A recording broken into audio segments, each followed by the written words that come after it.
Andrew Jackson was an American soldier and statesman who served as the 7th President of the United States from 1829 to 1837 and was the founder of the Democratic Party.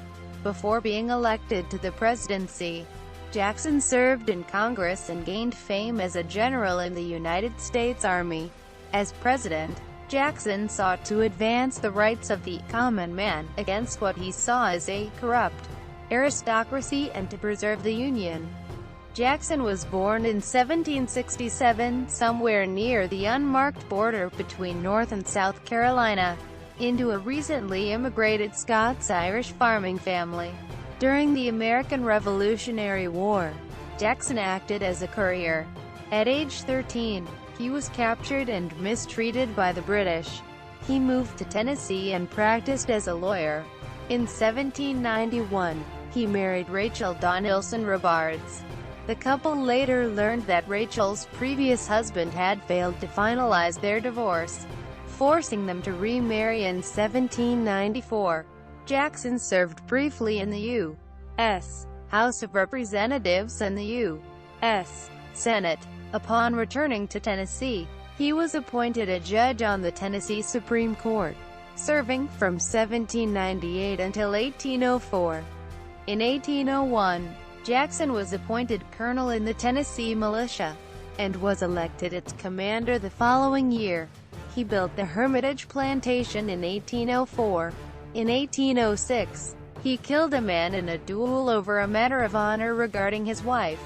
He led Tennessee militias and U.S. Army regulars during the Creek War of 1813 to 1814, winning a major victory at the Battle of Horseshoe Bend. Jackson won a decisive victory in the War of 1812 over the British Army at the Battle of New Orleans, making him into a national hero.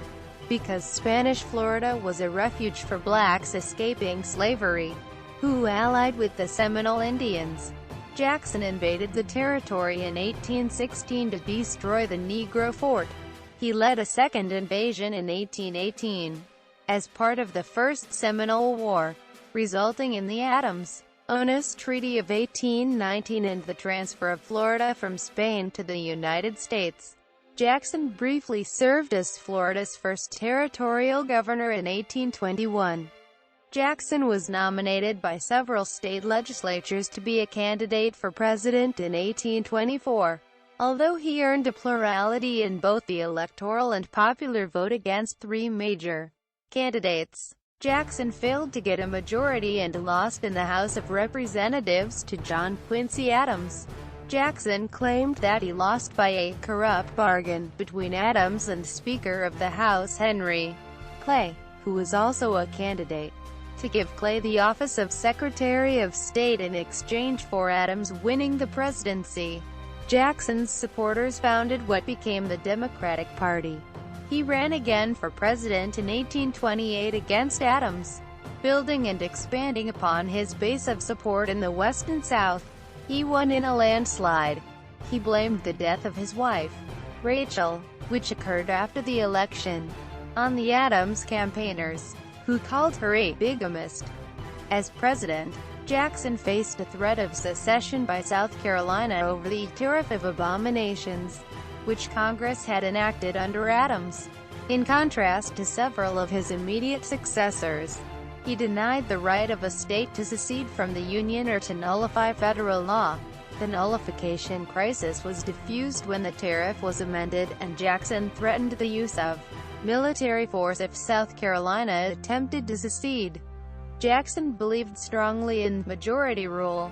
Quote, he supported direct election of senators and abolition of the Electoral College, believing that these reforms would provide average citizens with greater power. He tried unsuccessfully to abolish paper money, considering it a tool of the wealthy. In anticipation of the 1832 election, Congress, led by Clay, attempted to reauthorize the Second Bank of the United States 4 years before the expiration of its charter. Jackson regarded the bank as a corrupt institution. In keeping with his platform of economic decentralization, he vetoed the renewal of its charter. by portraying himself as the defender of the common man. He defeated Clay and two other candidates. After a lengthy struggle, Jackson and the congressional Democrats thoroughly dismantled the bank. His struggles with Congress were augmented by his personal rivalry with Clay, who led the opposition of the emerging Whig Party. In 1835, Jackson became the only president to completely pay off the national debt, fulfilling a longtime goal. In foreign affairs, Jackson's administration concluded Most Favored Nation treaty with Great Britain, settled U.S. claims of damages by France from the Napoleonic Wars, and recognized the Republic of Texas. His presidency marked the beginning of the ascendancy of the spoils system in American politics. In 1830, Jackson signed the Indian Removal Act, which relocated most members of the Native American tribes in the South to Indian Territory, now Oklahoma. The relocation process resulted in widespread death and sickness amongst the Indians forced to walk from their ancestral lands to western reservations. The extent to which Jackson can personally be held responsible is debated by historians, but the removal is generally regarded as a violation of human rights. This, along with his relative support for slavery, has significantly damaged Jackson's reputation. Jackson supported his vice president Martin Van Buren's successful presidential campaign in 1836, and helped his friend James K. Polk win the 1844 presidential election. In public opinion polls of U.S. presidents, Jackson is usually ranked in the top half. However, in modern Democratic Party, many Democrats attack for his racist rhetoric, such as remove Native Americans into Indian Territory. Early life and education. Andrew Jackson was born on March 15, 1767, in the Waxhaws region of the Carolinas. His parents were Scots-Irish colonists Andrew and Elizabeth Hutchinson Jackson, Presbyterians who had emigrated from Northern Ireland 2 years earlier. When they immigrated to North America in 1765, Jackson's parents probably landed in Philadelphia. Most likely they traveled overland down through the Appalachian Mountains to the Scots-Irish community in the Waxhaws region, straddling the border between North and South Carolina. They brought 2 children from Ireland, Hugh, born 1763, and Robert, born 1764. Jackson's father died in an accident in February 1767 at the age of 29, 3 weeks before his son Andrew was born in the Waxhaws area. His exact birth site is unclear because he was born about the time his mother was making a difficult trip home from burying Jackson's father. The area was so remote that the border between North and South Carolina had not been officially surveyed. Revolutionary War service. During the Revolutionary War, Jackson, at age 13, informally helped the local militias as a courier. While imprisoned, the brothers contracted smallpox. Robert Jackson died on April 27, 1781. A few days after their mother Elizabeth secured the brothers' release. After being assured Andrew would recover, she volunteered to nurse prisoners of war on board 2 ships in the Charleston harbor, where there had been an outbreak of cholera. In November 1781 she died from the disease and was buried in an unmarked grave. Andrew became an orphan at age 14.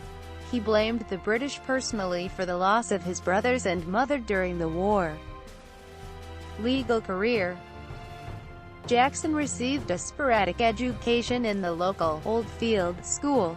Later, he taught school and studied law in Salisbury, North Carolina. In 1787, he was admitted to the bar and moved to Jonesboro, in what was then the Western District of North Carolina.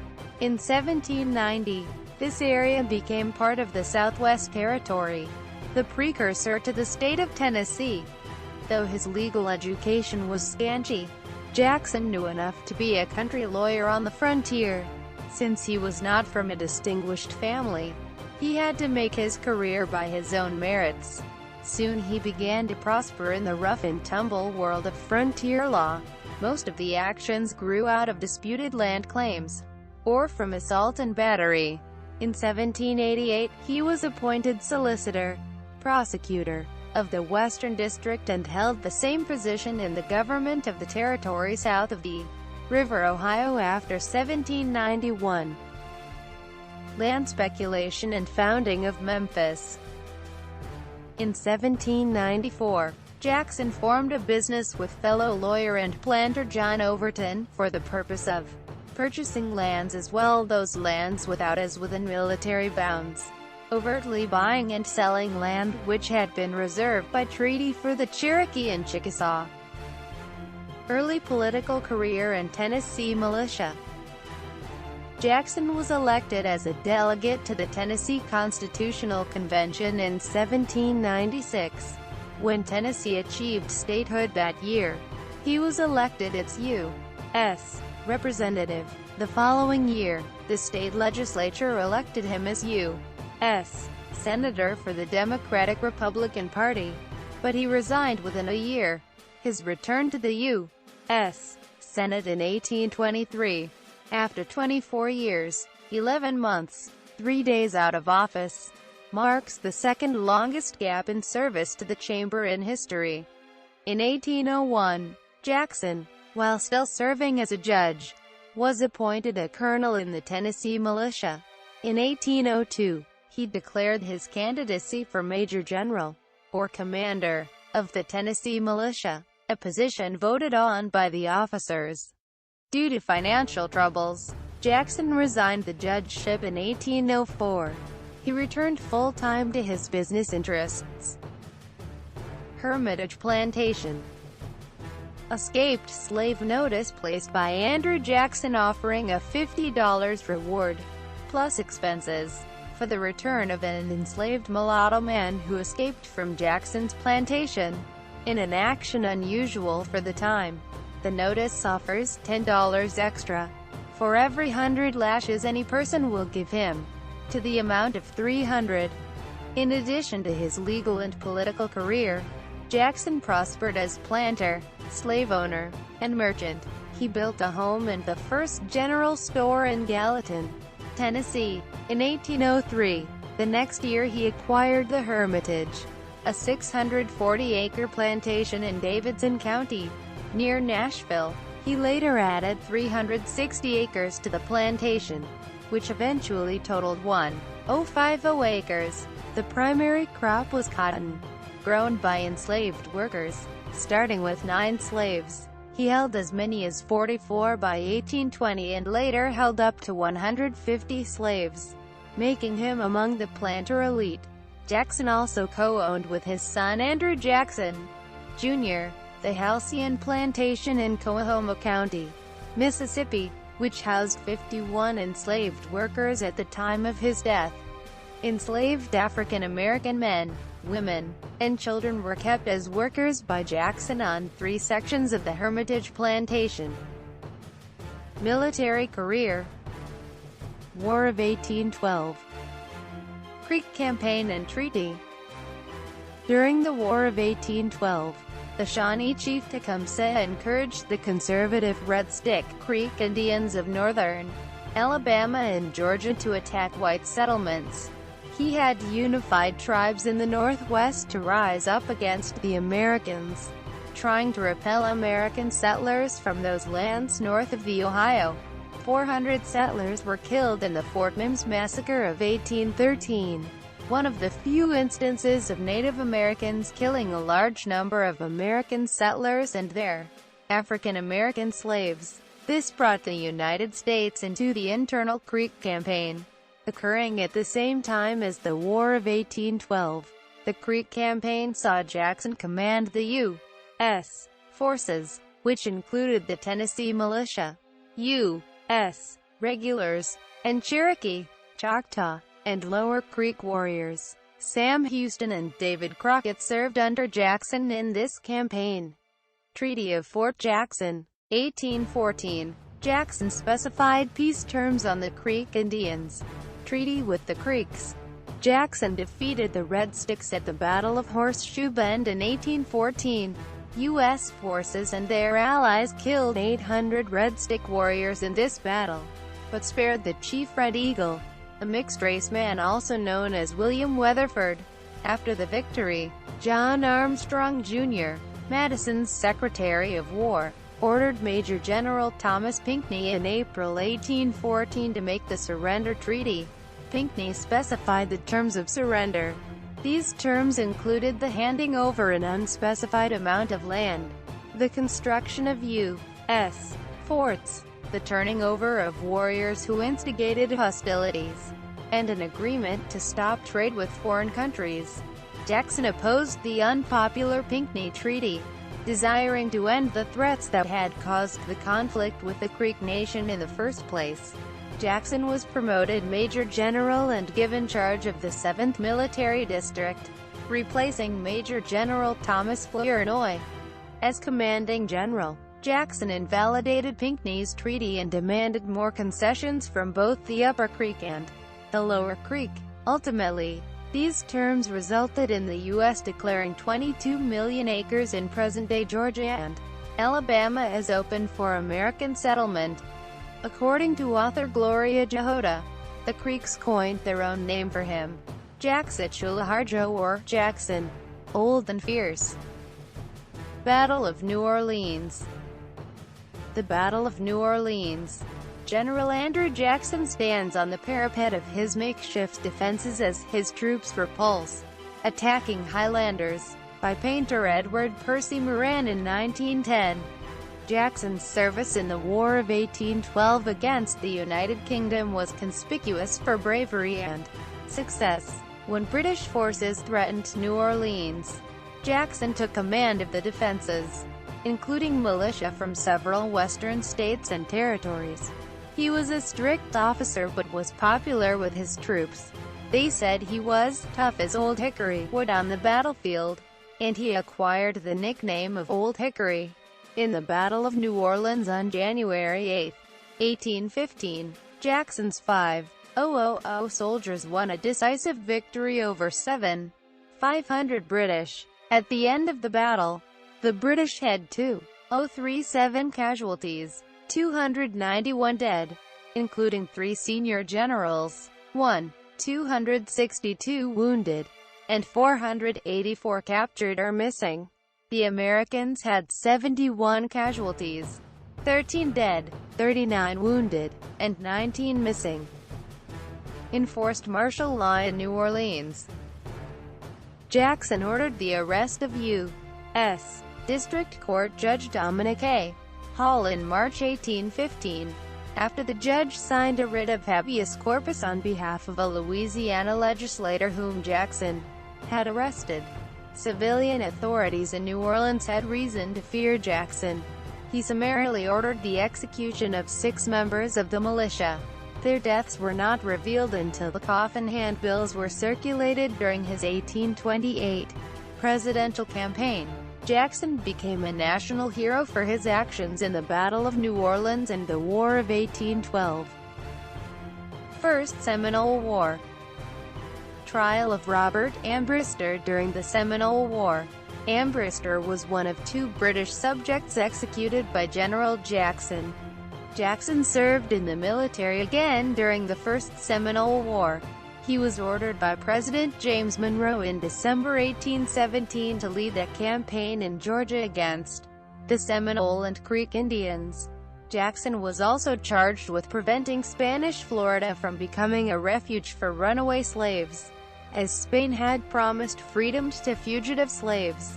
Critics later alleged that Jackson exceeded orders in his Florida actions. His orders from President Monroe were to terminate the conflict.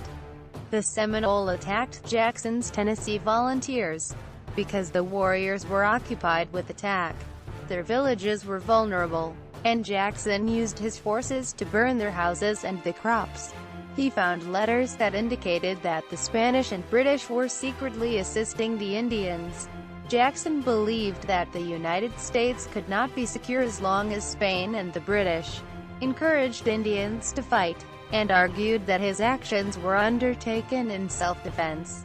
Jackson captured Pensacola, Florida, with little more than some warning shots, and deposed the Spanish governor. He captured, tried and executed 2 British subjects, Robert Ambrister and Alexander Arbuthnot, who had been supplying and advising the Indians.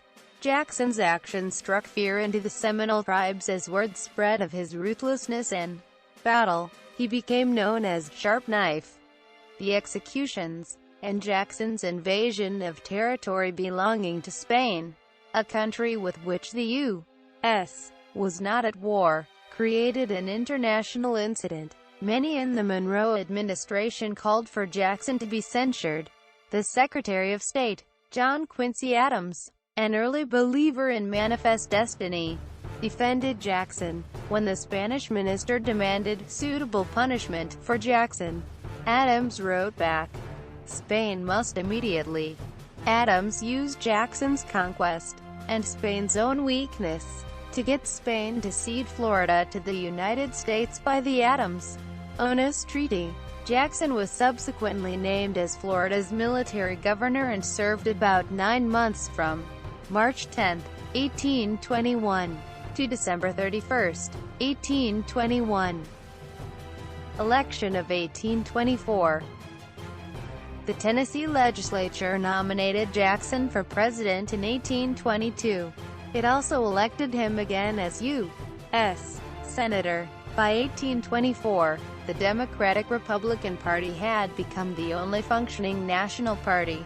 Its presidential candidates had been chosen by an informal congressional nominating caucus, but this method had become unpopular. In 1824, most of the Democratic Republicans in Congress boycotted the caucus. Those who attended backed Treasury Secretary William H.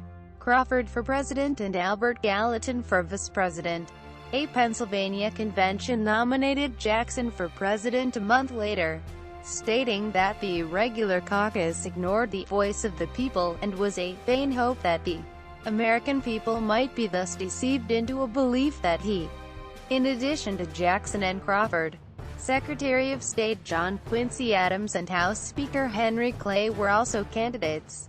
Jackson received the most popular votes, but not a majority, and 4 states had no popular ballot. The electoral votes were split 4 ways, with Jackson having a plurality. Because no candidate received a majority, the election was decided by the House of Representatives, which chose Adams. Jackson supporters denounced this result as a corrupt bargain because Clay gave his state's support to Adams, who subsequently appointed Clay as Secretary of State. As none of the electors from Kentucky, Clay's home state, had initially voted for Adams, and Jackson had won more nationwide popular votes than Adams. Some Kentucky politicians criticized Clay for violating the will of the people in return for personal political favors. Jackson's defeat burnished his political credentials. However, many voters believed the man of the people had been robbed by the corrupt aristocrats of the East. Election of 1828 and death of Rachel Jackson. Main articles: United States presidential election, 1828 and Andrew Jackson presidential campaign, 1828. Jackson denounced the corrupt bargain that put Adams in the White House and laid plans for a crusade to oust Adams from office. Jackson, with Calhoun as his running mate, handily defeated Adams in 1828. During the election, Jackson's opponents referred to him as a jackass. Jackson liked the name and used the jackass as a symbol for a while, but it died out. However, it became the symbol for the Democratic Party when cartoonist Thomas Nast popularized it later in the 19th century. The campaign was very much a personal one, as was the custom at the time. Neither candidate personally campaigned, but their political followers organized many campaign events. Both candidates were rhetorically attacked in the press, which reached a low point when the press accused Jackson's wife Rachel of bigamy, though the accusation was technically true. as were most personal attacks leveled against him during the campaign. It was based on events that occurred many years prior. Jackson said he would forgive those who insulted him, but he would never forgive the ones who attacked his wife. Rachel died suddenly of a heart attack on December 22, 1828, 3 weeks after her husband's victory in the election, which began on October 31 and ended on December 2, and 10 weeks before Jackson took office as president. Jackson described her symptoms as excruciating pain in the left shoulder, arm, and breast. Rachel was buried on Christmas Eve. May God Almighty forgive her murderers. Jackson swore at her funeral, "I never can." Quote. Jackson also was strongly attacked as a slave trader, who bought and sold slaves and moved them about in defiance of modern standards or morality. He was not attacked for simply owning slaves as laborers. Presidency 1829 to 1837. Jackson's name has been associated with Jacksonian democracy, or the shift and expansion of democracy with the passing of some political power from established elites to ordinary voters, based in political parties. The age of Jackson shaped the national agenda and American politics. Jackson feared that moneyed and business interests would corrupt Republican values. When South Carolina opposed the tariff law, he took a strong line in favor of nationalism and against secession. Jackson believed that the president's authority was derived from the people. Inauguration. On March 4, 1829, Andrew Jackson became the first United States president-elect to take the oath of office on the east portico of the U.S. Capitol. Jackson was the first president to invite the public to attend the White House ball honoring his first inauguration. Many poor people came to the inaugural ball in their homemade clothes. The crowd became so large that Jackson's guards could not keep them out of the White House, which became so crowded with people that dishes and decorative pieces inside were eventually broken. Some people stood on good chairs and muddied booths just to get a look at the president. The crowd had become so wild that the attendants poured punch in tubs and put it on the White House lawn to lure people outside. Jackson's raucous populism earned him the nickname King Mob. Petticoat Affair. Jackson devoted a considerable amount of his presidential time during his early years in office, responding to what came to be known as the Petticoat Affair or Eaton Affair. Meanwhile, the cabinet wives insisted that the interests and honor of all American women was at stake. They believed a responsible woman should never accord a man sexual favors without the assurance that went with marriage. A woman who broke that code was dishonorable and unacceptable. Historian Daniel Walker Howe notes that this was the feminist spirit that in the next decade shaped the women's rights movement. The aristocratic wives of European diplomats shrugged the matter off. They had their national interest to uphold, and had seen how life worked in Paris and London. Secretary of State Martin Van Buren, a widower, was already forming a coalition against Calhoun. He could now see his main chance to strike hard. He took the side of Jackson and Eaton. The upshot was Jackson conducting a total revamping of the cabinet. Everyone resigned or was fired except the Postmaster General. Jackson nominated Van Buren to be minister to England. Calhoun blocked the nomination. Calhoun continued to serve as vice president and boasted that Van Buren's political career was over, saying the defeated nomination would kill him. "Sir, kill dead. He will never kick. Sir, never kick." Quote. Indian removal policy. Jackson's Indian Removal Act and subsequent treaties resulted in the forced removal of several Indian tribes from their traditional territories, including the Trail of Tears. Since the presidency of James Madison, when Jackson was a military commander, Jackson had played a prominent role in Indian relations. Though relations between Europeans, and later Americans, and Indians were always complicated, They grew increasingly complicated once American settlements began pushing farther west in the years after the American Revolution. Often these relations were peaceful, though they increasingly grew tense and sometimes violent, both on the part of American settlers and the Indians. From George Washington to John Quincy Adams, the problem was typically ignored or dealt with lightly, though by Jackson's time the earlier policy had grown unsustainable. The problem was especially acute in the South, in particular the lands near the state of Georgia, where Indian populations were larger, denser, and more Americanized than those of the North. There had developed a growing popular and political movement to deal with the problem, and out of this developed a policy to relocate certain Indian populations.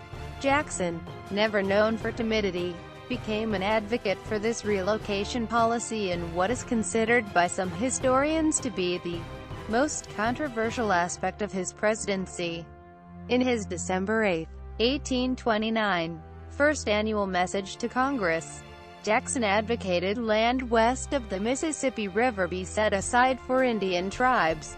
Congress had been developing its own Indian relocation bill, and Jackson had many supporters in both the Senate and House who agreed with his goal. On May 26, 1830, Congress passed the Indian Removal Act, which Jackson signed into law. The act authorized the president to negotiate treaties to buy tribal lands in the East in exchange for lands farther west, outside of existing U.S. state borders. The passage of the act was especially popular in the South, where population growth and the discovery of gold on Cherokee land had increased pressure on tribal lands. The state of Georgia became involved in a contentious jurisdictional dispute with the Cherokees, culminating in the 1832 U.S. Supreme Court decision, Worcester v. Georgia. In that decision, U.S. Supreme Court Chief Justice John Marshall, in writing for the court, ruled that Georgia could not impose its laws upon Cherokee tribal lands. Jackson is frequently, though incorrectly, attributed the following response: "John Marshall has made his decision. Now let him enforce it." The quote originated in 1863 from Horace Greeley. Jackson used the Georgia crisis to broker an agreement whereby the Cherokee leaders agreed to a removal treaty. A group of Cherokees led by John Ridge negotiated the Treaty of New Echota with Jackson's representatives. Ridge was not a widely recognized leader of the Cherokee Nation, and this document was rejected by some as illegitimate.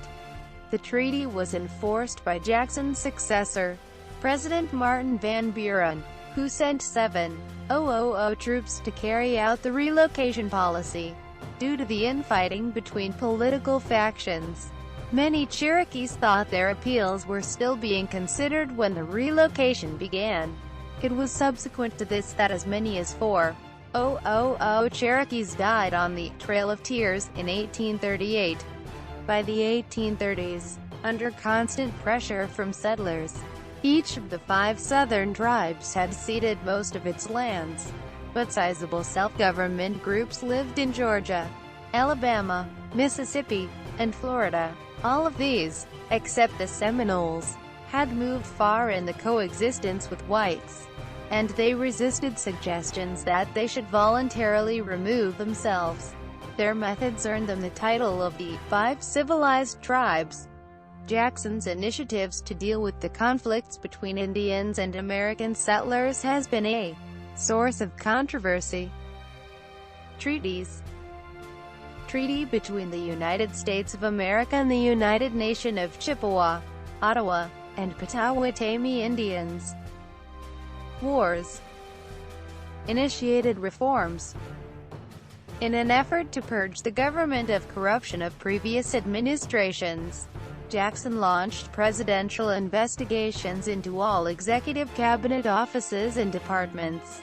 Jackson repeatedly called for the abolition of the Electoral College by constitutional amendment in his annual messages to Congress as president. Jackson's time in the presidency also saw various improvements in financial provisions for veterans and their dependents.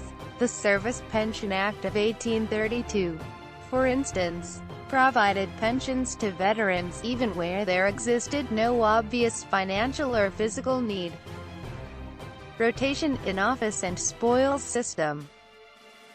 Upon assuming the presidency in 1829, Jackson enforced the Tenure of Office Act, passed earlier into law by President James Monroe in 1820. That limited appointed office tenure and authorized the president to remove and appoint political party associates. Jackson's theory regarding rotation of office generated what would later be called the spoils system, a practice that Jackson, ironically, didn't justify. Nullification Crisis. Another crisis during Jackson's period of office was the Nullification Crisis, or Secession Crisis, of 1828-1832, which merged issues of sectional strife with disagreements over tariffs. Critics alleged that high tariffs, the tariff of abominations, on imports of common manufactured goods made in Europe made those goods more expensive than ones from the northern U.S., raising the prices paid by planters in the South. Southern politicians argued that tariffs benefited Northern industrialists at the expense of Southern farmers. The issue came to a head when Vice President Calhoun, in the anonymously written South Carolina Exposition and Protest of 1828, supported the claim of his home state, South Carolina, that it had the right to nullify, declare void, the tariff legislation of 1828, and more generally the right of a state to nullify any federal laws that went against its interests. Although Jackson sympathized with the South in the tariff debate, he also vigorously supported a strong union, with effective powers for the central government. Jackson attempted to face down Calhoun over the issue, which developed into a bitter rivalry between the two men. One incident was at the April 13, 1830, Jefferson Day dinner, involving after-dinner toasts. Robert Hayne began by toasting to the Union of the States and the sovereignty of the states. Jackson then rose, and in a booming voice added, "Our federal union. It must be preserved." Quote, a clear challenge to Calhoun. Calhoun clarified his position by responding, "The Union, next to our liberty, the most dear." Quote, in May 1830, Jackson discovered that Calhoun had asked President Monroe to censure then-General Jackson for his invasion of Spanish Florida in 1818 while Calhoun was serving as Secretary of War.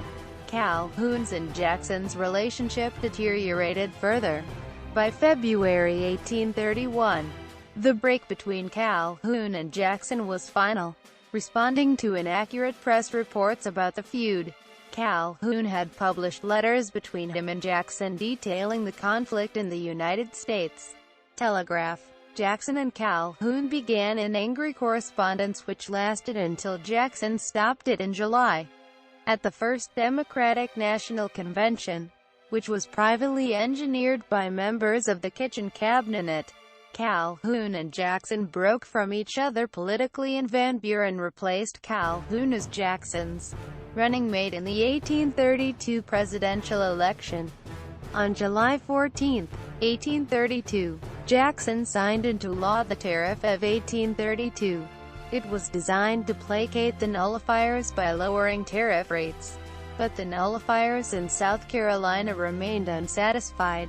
On November 24, the South Carolina legislature officially nullified both the Tariff of 1832 and the Tariff of 1828. In response to South Carolina's nullification claim, Jackson vowed to send troops to South Carolina to enforce the laws. In December 1832, he issued a resounding proclamation against the nullifiers, stating that he considered the power to annul a law of the United States, assumed by one state, incompatible with the existence of the Union, contradicted expressly by the letter of the Constitution. unauthorized by its spirit, inconsistent with every principle on which it was founded, and destructive of the great object for which it was formed. South Carolina, the president declared, stood on the brink of insurrection and treason, and he appealed to the people of the state to reassert their allegiance to that union for which their ancestors had fought. Jackson also denied the right of secession. The Constitution forms a government, not a league. To say that any state may at pleasure secede from the Union is to say that the United States is not a nation. Quote, Jackson asked Congress to pass a force bill, explicitly authorizing the use of military force to enforce the tariff, but its passage was delayed until protectionists led by Clay agreed to a reduced compromise tariff. The force bill and compromise tariff passed on March 1, 1833, and Jackson signed both. The South Carolina Convention then met and rescinded its nullification ordinance. The force bill became moot because it was no longer needed. On May 1, 1833, Jackson wrote, "The tariff was only the pretext, and disunion and Southern Confederacy the real object. The next pretext will be the Negro or slavery question." Quote, Foreign Affairs. Jackson's minister to France William C. Rive successfully negotiated a reparations treaty with France in 1831. When Jackson took office in 1829, spoliation claims, or compensation demands for the capture of American ships and sailors, dating from the Napoleonic era, caused strained relations between the U.S. and French governments. In addition to France, the Jackson administration successfully settled spoliation claims with Denmark, Portugal, and Spain. Jackson, however, was unsuccessful in opening trade with China and Japan. Bank veto and election of 1832. In 1816, the Second Bank of the United States was chartered by President James Madison to restore the United States economy devastated by the War of 1812. During the 1832 presidential election, the rechartering of the Second National Bank became the primary issue. The election also demonstrated the rapid development and organization of political parties during this time period. The Democratic Party's first national convention, held in Baltimore, in May 1832 nominated Jackson of Tennessee and Martin Van Buren of New York. The National Republican Party, who had held their first convention in Baltimore earlier in December 1831, nominated Henry Clay, senator from Kentucky and former Speaker of the House, and John Sargent of Pennsylvania. Removal of deposits and censure. In 1833, Jackson removed federal deposits from the bank, whose money-lending functions were taken over by the legions of local and state banks that materialized across America, thus drastically increasing credit and speculation. White House, GovNotes. Basically, the trouble was the 19th century cyclical economy of boom and bust, which was following its regular pattern. But Jackson's financial measures contributed to the crash. His destruction of the Second Bank of the United States had removed restrictions upon the inflationary practices of some state banks. Wild speculation in lands, based on easy bank credit, had swept the West. To end this speculation, Jackson in 1836 had issued a specie circular requiring that lands be purchased with hard money, gold or silver. In 1837 the panic began. Hundreds of banks and businesses failed. Thousands lost their lands. For about 5 years the United States was wrecked by the worst depression thus far in its history. The U.S. Senate censured Jackson on March 28, 1834, for his action in removing U.S. funds from the Bank of the United States. Attack and assassination attempt. The first recorded physical attack on a U.S. president was directed at Jackson. He had ordered the dismissal of Robert B. Randolph from the Navy for embezzlement. On May 6, 1833, Jackson sailed on USS Signet to Fredericksburg, Virginia, where he was to lay the cornerstone on a monument near the grave of Mary Ball Washington, George Washington's mother. During a stopover near Alexandria, Randolph appeared and struck the president. He fled the scene chased by several members of Jackson's party, including the well-known writer Washington Irving. Jackson decided not to press charges. On January 30, 1835, what is believed to be the first attempt to kill a sitting president of the United States occurred just outside the United States Capitol, when Jackson was leaving through the East Portico after the funeral of South Carolina Representative Warren R. Davis. Richard Lawrence, an unemployed house painter from England, aimed a pistol at Jackson, which misfired. Lawrence pulled out a second pistol, which also misfired. Historians believe the humid weather contributed to the double misfiring. Lawrence was restrained, and legend says that Jackson attacked Lawrence with his cane. Others present, including David Crockett, restrained and disarmed Lawrence. Lawrence told doctors later his reasons for the shooting. He blamed Jackson for the loss of his job. He claimed that with the president dead, money would be more plenty, a reference to Jackson's struggle with the Bank of the United States, and that he could not rise until the president fell. Finally, he told his interrogators that he was a deposed English king, specifically Richard III, dead since 1485, and that Jackson was his clerk. He was deemed insane and was institutionalized.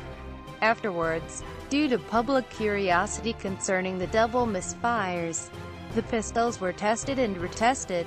Each time they performed perfectly. Many believed that Jackson had been protected by the same providence that they believed also protected their young nation. The incident became a part of the Jacksonian mythos. Slavery controversies. Anti-slavery tracts. During the summer of 1835, Northern abolitionists began sending anti-slavery tracts through the U.S. postal system into the South. Recognition of Republic of Texas. In 1835, the Texas Revolution began when pro-slavery American settlers in Texas fought the Mexican government for Texan independence. By May 1836, they had routed the Mexican military for the time being, establishing an independent Republic of Texas. The new Texas government legalized slavery and demanded recognition from President Jackson and annexation into the United States.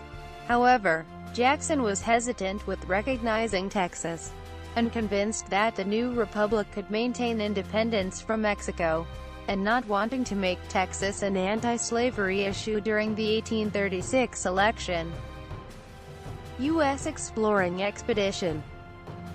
USS Porpoise, a brig ship laid down in 1835 and launched in May 1836 by Secretary of Navy Dickerson, used in the U.S. Exploring Expedition. Jackson initially opposed any federal exploration scientific expeditions during his first term in office. Panic of 1837. The national economy following the withdrawal of the remaining funds from the bank was booming, and the federal government, through duty revenues and sale of public lands, was able to pay all bills. In January 1835, Jackson paid off the entire national debt, the only time in U.S. history that has been accomplished.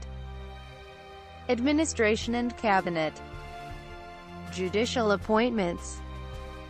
In total, Jackson appointed 24 federal judges, 6 justices to the Supreme Court of the United States and 18 judges to the United States District Courts. States admitted to the Union. Later life and death. After serving 2 terms as president, Jackson retired to his Hermitage plantation in 1837. Jackson's strong position in favor of the annexation of the Republic of Texas led him to support James K.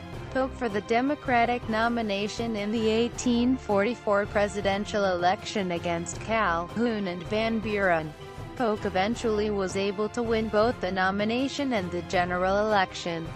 Jackson died at his plantation on June 8, 1845, at the age of 78, of chronic tuberculosis, dropsy, and heart failure, according to a newspaper account from the Boone-Lick Times. Read, quote, "In his will, Jackson left his entire estate to his adopted son, Andrew Jackson, Jr., except for specifically enumerated items that were left to various other friends and family members."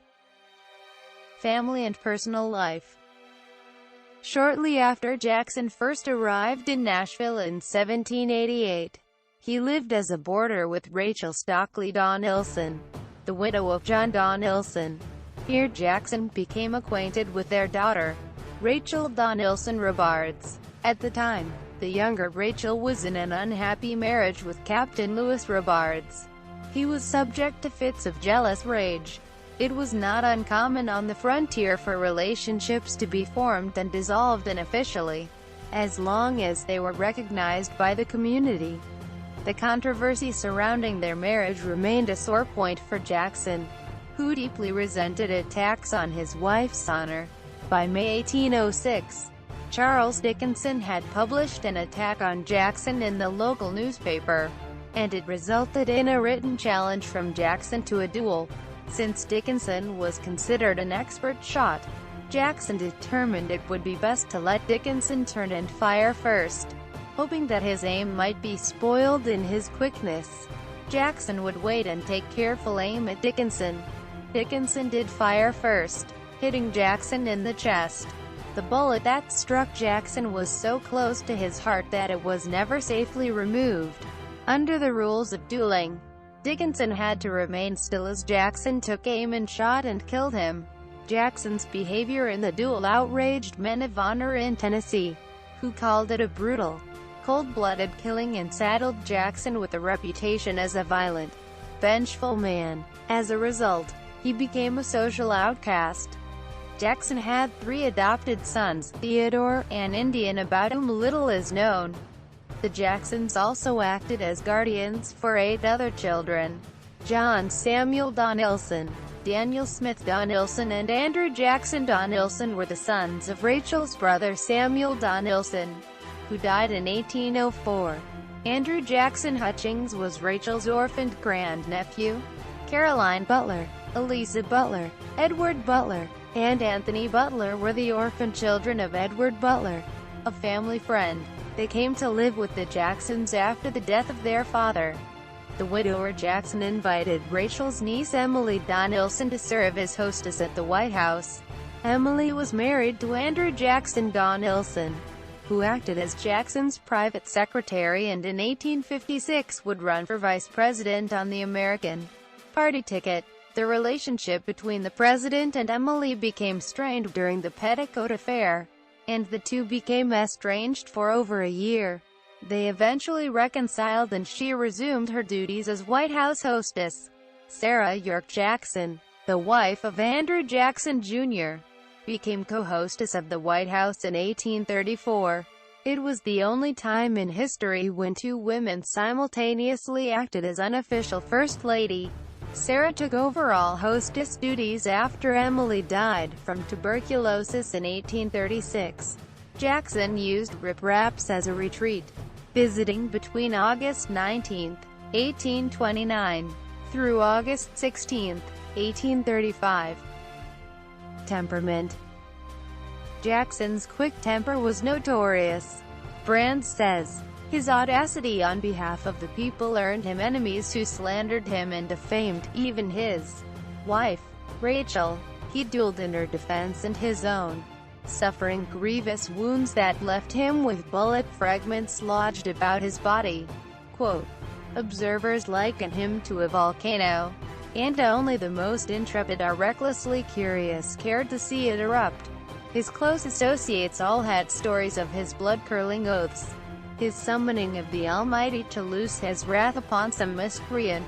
typically followed by his own vow to hang the villain or blow him to perdition. Given his record, in duels, brawls, mutiny trials, and summary hearings, listeners had to take his vows seriously.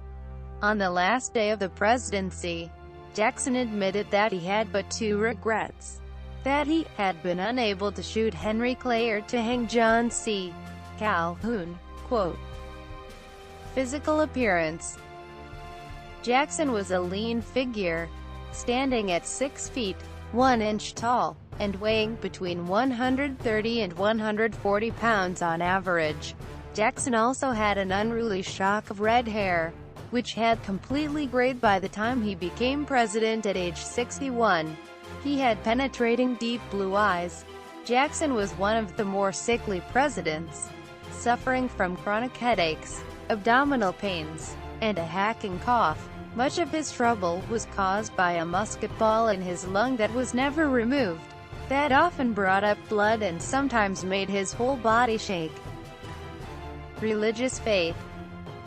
About a year after retiring the presidency, Jackson became a member of the First Presbyterian Church in Nashville. Jackson was a Freemason, having been initiated at Harmony Lodge No. 1 in Tennessee. He also participated in chartering several other lodges in Tennessee.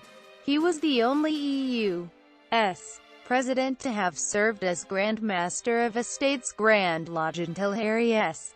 Truman in 1945. His Masonic apron is on display in the Tennessee State Museum. An obelisk and bronze Masonic plaque decorate his tomb at the Hermitage. Legacy and memory. Historical reputation. Jackson remains one of the most studied and most controversial Americans of the 19th century. Far from wishing to extend the federal power, the president belongs to the party which is desirous of limiting that power to the clear and precise letter of the Constitution, and which never puts a construction upon that act favorable to the government of the Union. Far from standing forth as the champion of centralization, General Jackson is the agent of the state jealousies, and he was placed in his lofty station by the passions that are most opposed to the central government. It is by perpetually flattering these passions that he maintains his station and his popularity. General Jackson is the slave of the majority. He yields to its wishes, its propensities, and its demands rather, anticipates and forestalls them. General Jackson stoops to gain the favor of the majority, but when he feels that his popularity is secure, he overthrows all obstacles in the pursuit of the objects which the community approves or of those which it does not regard with jealousy. Supported by a power that his predecessors never had, he tramples on his personal enemies whenever they cross his path. With a facility without example, he takes upon himself the responsibility of measures that no one before him would have ventured to attempt. He even treats the national representatives with a disdain approaching to insult. He puts his veto on the laws of Congress and frequently neglects even to reply to that powerful body. He is a favorite who sometimes treats his master roughly, stretches the concept of democracy about as far as it can go and still remain workable. As such, it has inspired much of the dynamic and dramatic events of the 19th and 20th centuries in American history. Populism, progressivism, the new and fair deals, and the programs of the New Frontier and Great Society. Memorials. Equestrian statue of Jackson, Jackson County Courthouse, Kansas City, Missouri, commissioned by Judge Harry S. Truman. Jackson's portrait currently appears on the United States $20 bill. However, on April 20, 2016, United States Treasury Secretary Jack Lew announced that Jackson's face will be replaced by that of slave leader Harriet Tubman, with Jackson's portrait relegated to the reverse side. Lew expects the new design to be ready by 2020. Jackson has also appeared on $5, $10, $50, and $10 $000 bills in the past, as well as a Confederate $1 bill. Jackson's image is on the blackjack and many other postage stamps. These include the prominent American Series 10 stamp. Numerous counties and cities are named after him, including the city of Jacksonville in Florida and North Carolina, the city of Jackson in Louisiana, Michigan, Mississippi, Missouri, and Tennessee, Jackson County in Florida, Illinois, Mississippi, Missouri, Ohio, and Oregon, and Jackson Parish in Louisiana. Memorials to Jackson include a set of 4 identical equestrian statues by the sculptor Clark Mills in Jackson Square in New Orleans, in Nashville on the grounds of the Tennessee State Capitol, in Washington, D.C., near the White House, and in Jacksonville, Florida. Other equestrian statues of Jackson have been erected elsewhere, as in the state capitol grounds in Raleigh, North Carolina. Andrew Jackson State Park is located on the site of his birthplace in Lancaster County, South Carolina. 2 suburbs in the eastern part of Nashville are named in honor of Jackson and his home, Old Hickory and Hermitage. A main thoroughfare in Hermitage is named Andrew Jackson Parkway. Several roads in the same area have names associated with Jackson, such as Andrew Jackson Way, Andrew Jackson Place, Rachel Donelson Pass, Rachel's Square Drive, Rachel's Way, Rachel's Court, Rachel's Trail, and Andrew Donelson Drive. Andrew Jackson High School, in Lancaster County, South Carolina, is named after him and uses the title of Hickory Log for its annual photo book. The section of U.S. Route 74 between Charlotte, North Carolina and Wilmington, North Carolina is named the Andrew Jackson Highway. Fort Jackson, built before the Civil War on the Mississippi River for the defense of New Orleans, was named in his honor. USS Andrew Jackson, SSBN 619, a Lafayette-class nuclear-powered ballistic missile submarine, which served from 1963 to 1989. Andrew Jackson Center, the Andrew Jackson Cottage and U.S. Rangers Center in Northern Ireland, is a traditional thatched Ulster Scots farmhouse built in 1750s and includes the home of Jackson's parents, which has been restored. Popular culture depictions. Jackson and his wife Rachel were the main subjects of a 1950 historical novel by Irving Stone, The President's Lady, which told the story of their lives up until Rachel's death. The novel was the basis for the 1953 film of the same name starring Charlton Heston as Jackson and Susan Hayward as Rachel. Jackson has been a supporting character in a number of historical films and television productions. Lionel Barrymore played Jackson in The Gorgeous Hussy, a fictionalized biography of Peggy Eaton starring Joan Crawford. The Buccaneer, a fictionalized version of the Battle of New Orleans, included Hugh Southern as Jackson, and was remade in 1958 with Heston again playing Jackson. Basil Ruysdael played Jackson in Walt Disney's 1955 Davy Crockett TV miniseries and subsequent film release. Wesley Addy appeared as Jackson in some episodes of the 1976 PBS miniseries The Addams Chronicles. Jackson is the protagonist of the comedic historic rock musical Bloody Bloody Andrew Jackson, with music and lyrics by Michael Friedman and book by Alex Timbers. Biographies. Bassett, John Spencer, The Life of Andrew Jackson. Useful Old Biography. Volume 1 online free. Volume 2 online. Brands. H. W. Andrew Jackson. His Life and Times. New York, Knopf Doubleday Publishing Group. ISBN 140030722.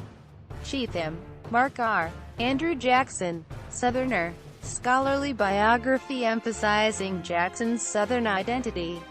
James, Mark E. The Life of Andrew Jackson combines 2 books, The Border Captain and Andrew Jackson. Portrait of a President, 1933. 1937. Winner of the Pulitzer Prize for Biography in 1938. Remini, Robert V. The Life of Andrew Jackson. Abridgment of Remini's 3-volume monumental biography. Remini, Robert V. Andrew Jackson and the Course of American Empire. 1767. 1821. New York, Harper & Row Publishers, Inc. ISBN 978-08018-5911-3. Remini, Robert V. Andrew Jackson and the Course of American Freedom. 1822. 1832. New York, Harper & Row Publishers, Inc. ISBN 978-08018-5913-7. Remini, Robert V. Andrew Jackson and the Course of American Democracy. 1833. 1845. New York, Harper & Row Publishers, Inc. ISBN 978-006-015279-6. Willents, Sean. Andrew Jackson, Short Biography, Stressing Indian Removal and Slavery Issues. Excerpt and text search. Specialized Studies. Cave, Alfred A. Abuse of Power. Andrew Jackson and the Indian Removal Act of 1830. Historian 65. 6. 1330–1353. Cheatham, Mark R. and Terry Core, eds. Historical Dictionary of the Jacksonian Era and Manifest Destiny. Rowman and Littlefield, 2016. Cheatham, Mark. Frontiersman or Southern Gentleman. Newspaper coverage of Andrew Jackson during the 1828 presidential campaign. The Red X Report 9 No. 3 online. Eden, Clement. Mob Violence in the Old South. The Mississippi Valley Historical Review. 29. 351. 370. Doi. 10. 2307 1,897,915. ISSN 0161-391X. JSTOR 1,897,915. Ellis, Richard E. Woodward, C. Van, ed. Responses of the Presidents to Charges of Misconduct. New York, New York, Delacorte Press. pp. 61, 68. ISBN 0-440-05923-2. Hammond, Bray. Andrew Jackson's Battle with the Money Power, ch. 8. Of His Banks and Politics in America. From the Revolution to the Civil War. Pulitzer Prize. How? Daniel Walker. What Hath God Wrought? The Transformation of America. 1815. 1848. Oxford, New York. Oxford University Press.